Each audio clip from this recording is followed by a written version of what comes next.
They see my disability, I see my ability. They call me disabled, I call myself differently abled. There are some incidents that happen in your life. Those incidents break you, deform you, but they mold you into the best version of you. And the same thing happened to me. I was 18 years old when I got married. My father wanted me to get married. And all I said was, if that makes you happy, I'll say yes. And of course, it was never a happy marriage. Just about after 2 years of getting married, I met a car accident. Somehow my husband fell asleep and the car fell in the ditch. He managed to jump out, saved himself. I'm happy for him. But I stayed inside the car and I sustained a lot of injuries. The list is a bit long, don't get scared. The wrist was fractured. Shoulder bone and collarbone were fractured. My whole rib cage got fractured. And because of the rib cage injury, lungs and liver were badly injured. I couldn't breathe. I lost urinary bowel control. That's why I have to wear the bag wherever I go. 3 vertebrae of my backbone were completely crushed, and I got paralyzed for the rest of my life. I finally ended up in a hospital where I stayed for 2.5 months. I underwent multiple surgeries.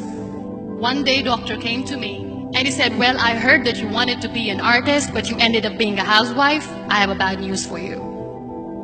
You won't be able to paint again because your wrist and your arm are so deformed, you won't be able to hold a pen again. Next day, doctor came to me and said, your spine injury is so bad, you won't be able to walk again. Because of your spine injury and the fixation that you have in your back, you won't be able to give birth to a child again. That day, I was devastated. I asked my mother, why me? And that is where I started to question my existence. Why am I even alive? And that is where I realized that the words have the power to heal the soul.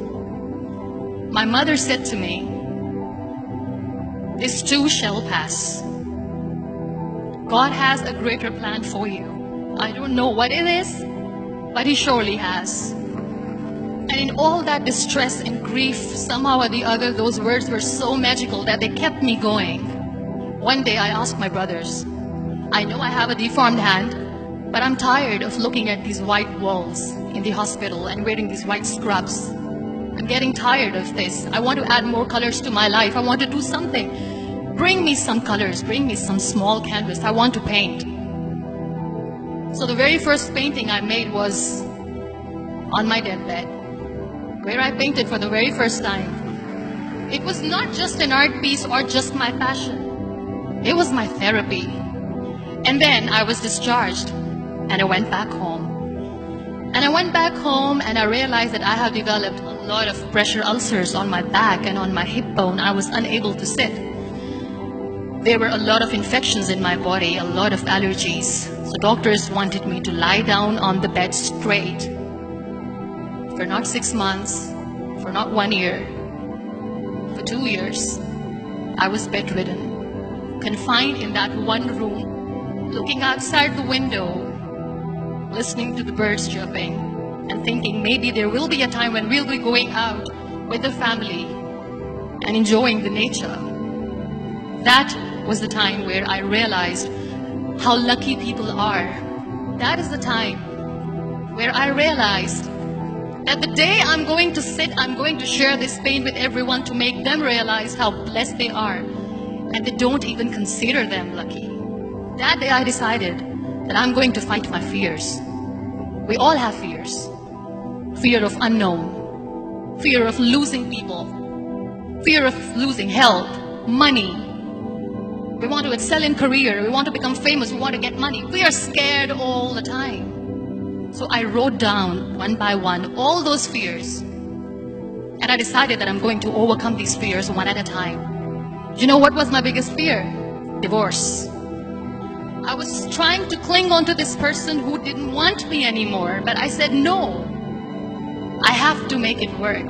But the day I decided that this is nothing but my fear, I liberated myself by setting him free. And I made myself emotionally so strong that the day I got the news that he's getting married, I sent him a text. And I'm so happy for you and I wish you all the best. And he knows that I pray for him today.